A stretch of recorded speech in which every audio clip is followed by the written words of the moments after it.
Uh-oh.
Okay, we'll start with this. We are about 4 weeks out from Alicia Baumgardner's ring return against unbeaten Jennifer Miranda in what is a defense of Alicia's undisputed crown. Jennifer, who normally campaigns at featherweight, will be moving up to super feather for this opportunity on the undercard of Taylor versus Serrano 3.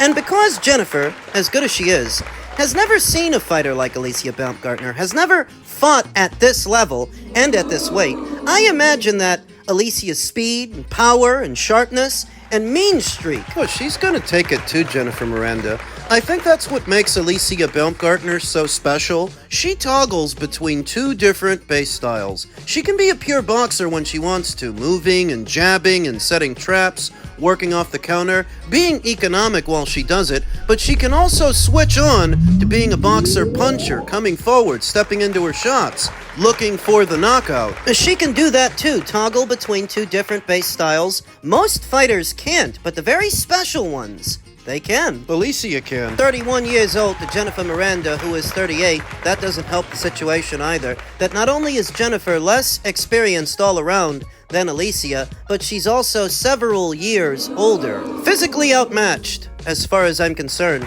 And so what I expect to see in the fight is Alicia bullying Jennifer and taking it to her, slapping her around, overpowering her. Jennifer's gonna try to move and punch, try to box. Alicia won't let her. What does Alicia do after that? Hard to imagine that Alicia would stay in the super featherweight division beyond this fight because there are no big fights there. All the big names have moved up. Her old buddy, Delphine Persoon, seems to have a fight coming up later on this month on the 22nd in Belgium, an 8-rounder. It's a tune-up fight to see how her knees and shoulders react at her advanced stage. Persoon told Belgium media that the Baumgardner rematch will happen later on this year. But I don't think she's the one to have the final word on that. If Alicia Baumgardner decides to move up, there's little that Delphine Persoon can do about it. You will remember that their initial meeting ended in a no contest as a result of a clash of heads. But it looked a lot like Delphine was well on her way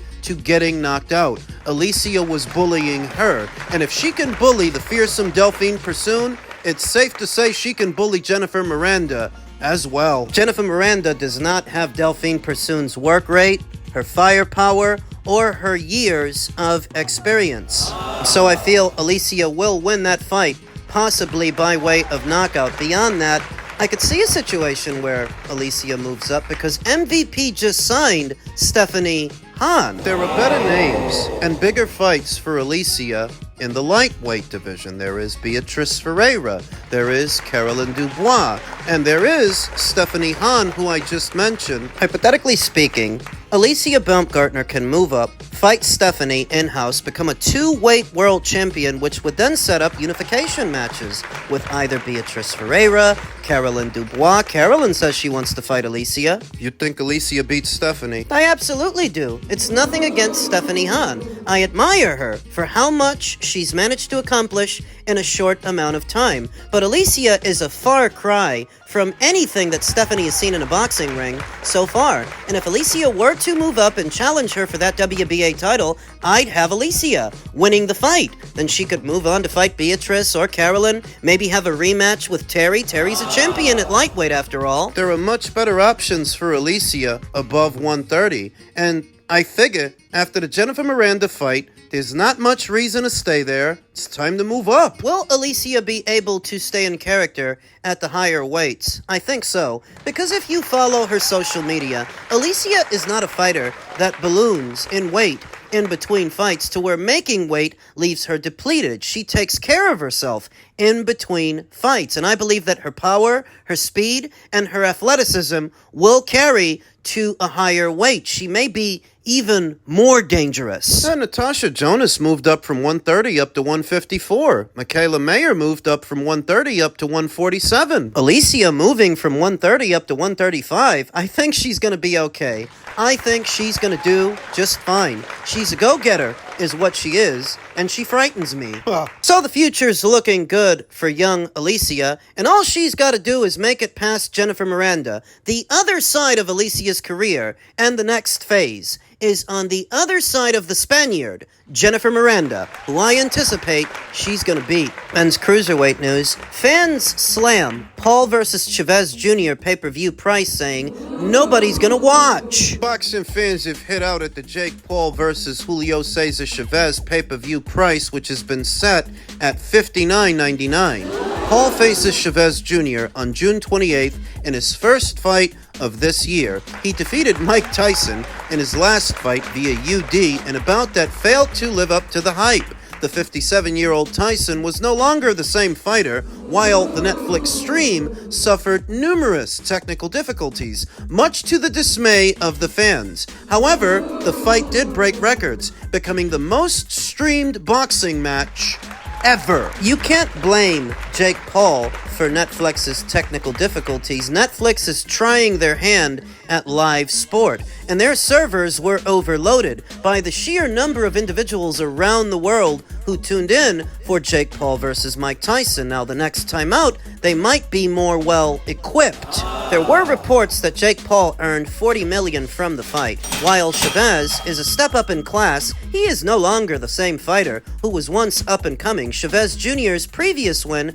against Uriah Hall last year, when he boxed on the Jake Paul versus Mike Perry card, that was his second win since 2021. But he is also a former WBC middleweight champion, giving Paul some credibility. Yeah, but he also lost to an MMA fighter who's up there in age in Anderson Silva, so let's not kid ourselves. The fight also goes against the UFC 317 card, a card that's headlined by Charles Oliveira and a guy whose name I can't pronounce, who will fight for the vacant lightweight title, which became available after Islam Makhachev moved up. The fight has plenty on the line, with Topuria having the chance to become a two-weight world champion. That fight also involves two fighters who are at the top of their game. Boxing fans have expressed their dissatisfaction with the pay-per-view price, the price for Paul versus Chavez. I don't know why this one isn't being streamed on Netflix like the Mike Tyson fight was streamed on Netflix. I don't know why they decided to go the pay-per-view route with this one. I just know they would have been better off streaming this on Netflix. More people would have seen it, and less people would end up complaining.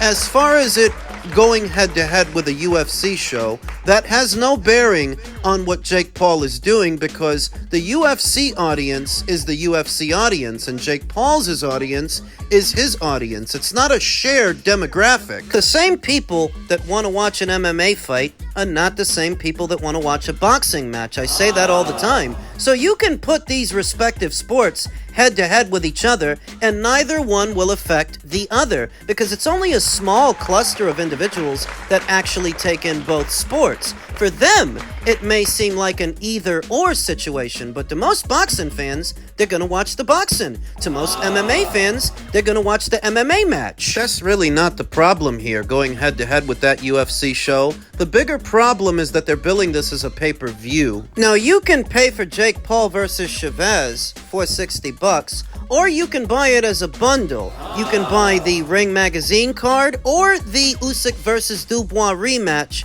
and the Jake Paul show for $94.99, buying two pay-per-views at a reduced price as opposed to buying them both individually. Which would end up costing more. And you know what I'm going to say? That's basically two pay-per-views for the price of one, because the going rate for a pay-per-view in America is roughly $80. This is just a little bit more than that. But still, people are complaining that Jake Paul's fight should not be a pay-per-view, that the version of Chavez he's facing is no threat. No threat at all. This is a guy who lost a boxing match to Anderson Silva, a retired MMA fighter. So I can't tell you categorically how well Jake's pay-per-view will or won't do, because Jake doesn't cater to your conventional boxing audience or your conventional boxing fan. He's a crossover guy. He brought his social media followers into the world of boxing, and maybe they'll be the ones that buy this show.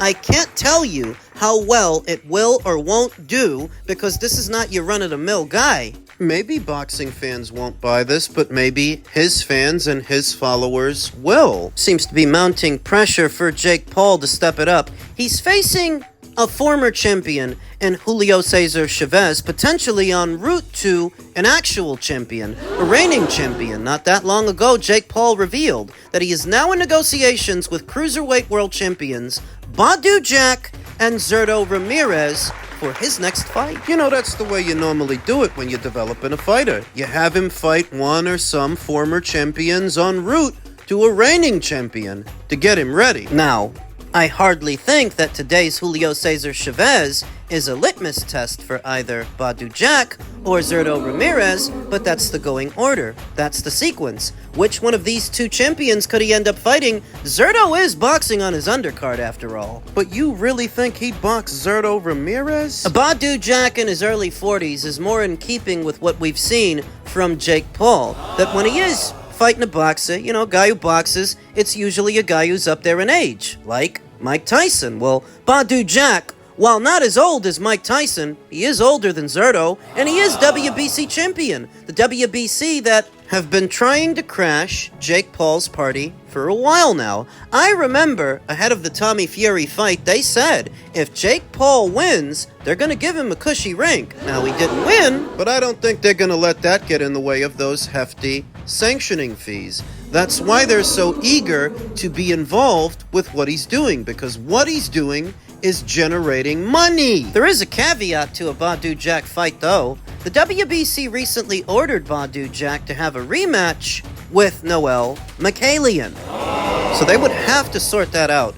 But because Jake versus Jack makes a lot more money than Noel versus Jack, I think they would work it out. It is their order, after all. They could always rescind it at their leisure. Even still, if they made a path for a Jake versus Jack fight, Badou Jack, even at this age, seems a dangerous opponent for Jake Paul.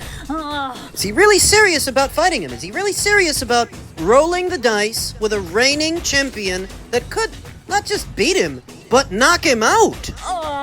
That'd definitely sell the fight. The potentiality of Jake finally getting in there with somebody who can beat him, somebody who can stop him, that element of danger and that brutality is, in essence, what boxing fans pay for, what draws them out. And because Jake Paul has managed to ruffle so many feathers within the boxing space, just saying what he's saying, seemingly trolling the boxing fans, the idea that he might actually fight somebody who can beat him. Not just beat him, but beat him up and stop him. That's a part of what sold the Tommy Fury fight. That's definitely a part of what sold the Mike Tyson fight. That could be a part of what sells this one. Badou Jack is not the most well-known guy, and he doesn't draw all that much. But the idea that Jake is fighting someone who can hurt him, we'll see what happens. He has to make it past Julio Cesar Chavez first, and for Jake's sake, let's hope that Chavez doesn't take this fight seriously. Let's hope he's not feeling inspired, because he could very well ruin Jake's plans to fight for a title. In men's heavyweight news, another look at Anthony Joshua's imminent retirement. Hearn plans Joshua's return, eyes Fury fights before his retirement. Anthony Joshua's promoter, Eddie Hearn, says the former world heavyweight champion will return to the ring before the year ends, though one potential opponent is all but ruled out. Joshua's last outing proved catastrophic at Wembley Stadium, where IBF champion Daniel Dubois demolished the 2012 Olympic gold medalist, dashing his dreams of joining Lennox Lewis as a three-time heavyweight champion. Having undergone elbow surgery last month, Hearn shared on the Ariel Helwani show that the 35-year-old is poised to resume training. Anthony Joshua will return, Hearn affirmed. I had a lengthy conversation with his team. He's now back in the groove of starting to think about locking in a date in 2025, so October, November, or December, that will be AJ's next fight. Despite Tyson Fury's retirement this past January, rumors persist of a long overdue British super fight with Joshua. For now, Hearn expects Joshua to fight later this year, but one former rival is no longer the likely opponent. Dillian Veit was probably the front-runner. To be honest, Hearn explained, looks like he's gonna fight Moses Atelma, so that was a curveball. Jared Anderson's been mentioned, obviously. Deontay Wilder's back soon. I think AJ would have been out of the ring just over a year by the time he steps back into it. He will be coming off of surgery. I don't think Fury is going to be ready to fight around that time anyway, but I expect it to be someone that will gear him up for a really big fight next year. Joshua's defeat to Daniel Dubois prompted some to speculate his career might be nearing its end. Hearn acknowledged that retirement could be on the horizon for Matchroom's biggest star, outlining a potential roadmap. Probably 2026 will be his last year in the sport, Hearn said. It's probably 3 fights away. If I'm advising AJ, we're back this year and we have 2 Tyson Fury fights. What else is there to do? Maybe fight Daniel Dubois? For me, once AJ fights Tyson Fury, he's kind of done it all. So what Eddie's thinking is you have a tune-up fight this year, and then you cap off your career with 1 or 2 Tyson Fury fights, which would still be big fights, by the way. But given Tyson Fury's penchant for dragging things out and wasting people's time, I mean, he's not officially back yet, you know. He needs a tune-up fight himself. I think he's on his way back. I don't think we'd be hearing from him as much as we have the last few weeks if he weren't mounting a comeback. But things with Tyson Fury, you never really know. I'd love for him to have another crack at Daniel Dubois, and I'd love for him to have another crack at Usyk, but you just go on and on and on. Now, if we get to next year, and he's still firing on all cylinders, then 2026 won't be his last year. But for me, something feels right about coming back this year, then beating Tyson Fury twice, and sailing off into the sunset. A fairy tale ending in a sport where there are very few fairy tale endings. Anthony could end his career that way. With nothing to be ashamed of, him versus Fury was never really about a belt or some belts. It's about bragging rights. It was about beating the other guy. It was about making him eat his words, proving that if nothing else, you bet it in him. Eubank versus Ben wasn't for a belt, and look at how well that did, to where this fight doesn't need a belt. It's about the fighters, not some belts. So if Tyson Fury waffles, if he wastes time, if he doesn't come back and this fight doesn't happen, another fight Anthony could pursue is a rematch with Joseph Parker, who's very close to fighting for the WBO title. He could go after him. He could go after Flavio. Flavio Wortley is very close to fighting for the WBA. Agit Kabayel is very close to fighting for the WBC. There are other options out there for Anthony, not exclusive to a Tyson Fury fight. The Fury fight would be bigger than all those fights, but if for any reason you can't have it, there are other options. The pursuit of becoming a 3-time heavyweight champion. That's still on the table, and believe it or not, that can still happen.